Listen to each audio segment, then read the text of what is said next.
Assalamualaikum warahmatullahi wabarakatuh. Perkenalkan, saya Wibisono Tenggara Harjo dari mahasiswa kelas non reguler Prodi Administrasi Bisnis. Saya di sini akan mempresentasikan hasil ulangan tengah semester mata kuliah Manajemen Marketing yang sudah dilaksanakan hari Selasa kemarin tepat di tanggal 18 Oktober tahun 2022. Nomor 1,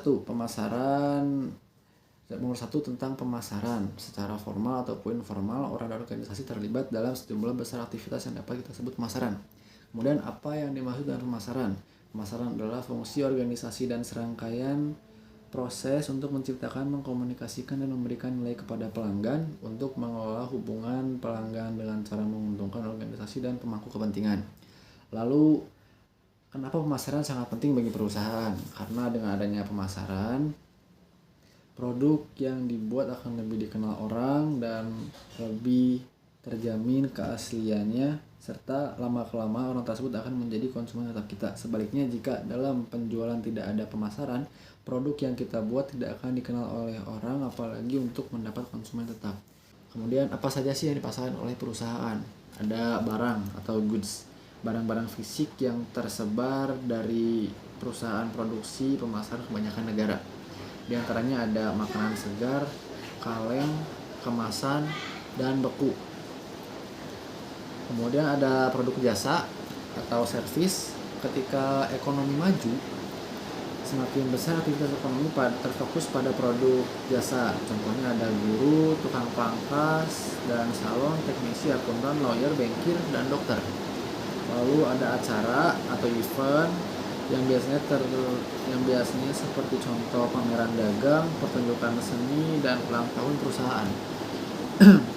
Kemudian ada juga pesta olahraga dunia seperti Olimpiade, Piala Dunia yang dipromosikan secara intensif baik perusahaan dan penggemar.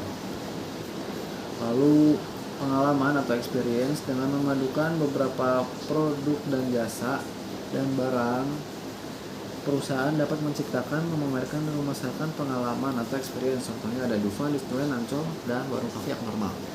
Lalu ada orang atau persons. Di sini pemasaran selebriti merupakan bisnis yang besar seperti polisi, ahli keuangan kelas atas, dan profesional dibantu oleh pemasar selebriti atau self branding. Kemudian ada tempat atau place, kota, negara bagian, kawasan, dan seluruh masyarakat bersaing secara aktif untuk menarik turis. Seperti contohnya ada spesialis pengembangan ekonomi, agen real estate, bank komersial, asosiasi bisnis lokal, dan agen periklanan, serta humas.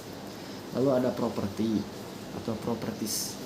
Hak kepemilikan tak berwujud atas properti yang sebenarnya seperti real estate atau properti finansial seperti saham, obligasi, dan reksadana.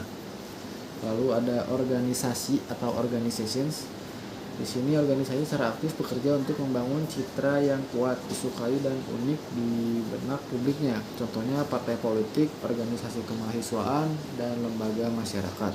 Lalu ada informasi atau informations adalah hal yang dihasilkan, dipasarkan, dan didistribusikan oleh beberapa aspek seperti contoh produk media cetak maupun media elektronik seperti universitas dengan harga tertentu pada orang tua, siswa, dan komunitas tertentu.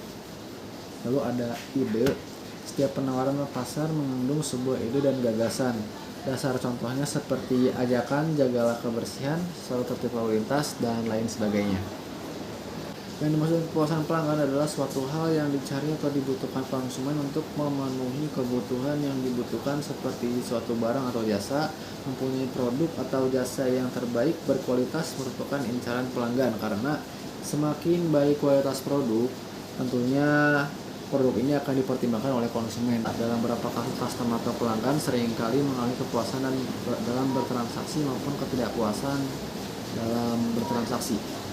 Dalam hal ini ada faktor kepuasan pelanggan terdiri dari kualitas produk, ada pelayanan, kemudian ada harga, kemudahan dalam bertransaksi, serta ada kecepatan dalam pelayanan.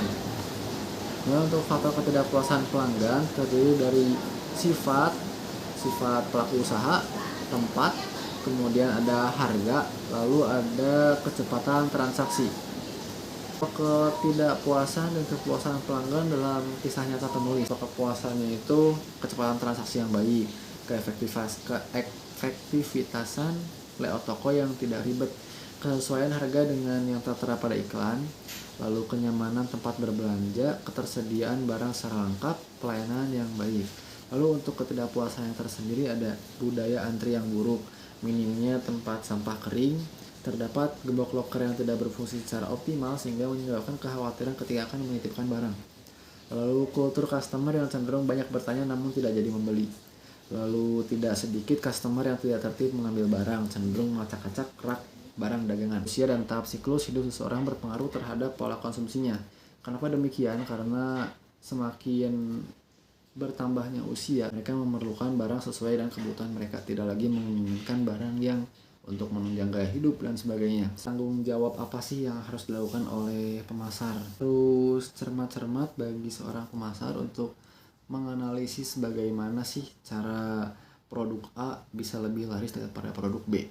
Apa yang menjadi kekurangan produk A dan kenapa produk B bisa lebih laris daripada produk A. Dalam contoh produk barang-barang retail, perusahaan usaha-usaha retail, di sini tidak menjadi rahasia umum lagi bahwa perusahaan retail pun tidak hanya menjual barang-barang pokok lagi, tapi juga sudah menjual barang-barang makanan cepat saji. Dalam hal ini tentunya si pemasar harus menganalisis lebih jauh lagi, seperti kekurangan dari produk A dan kekurangan dari produk B, serta selisih harga ataupun selisih ukuran atau gramasi. Mungkin itu saja yang dapat saya sampaikan dalam presentasi ulangan tengah semester mata kuliah manajemen marketing pada tanggal 18 Oktober tahun 2022 ini. Sekian yang dapat saya sampaikan. Terima kasih. Wassalamualaikum warahmatullahi wabarakatuh.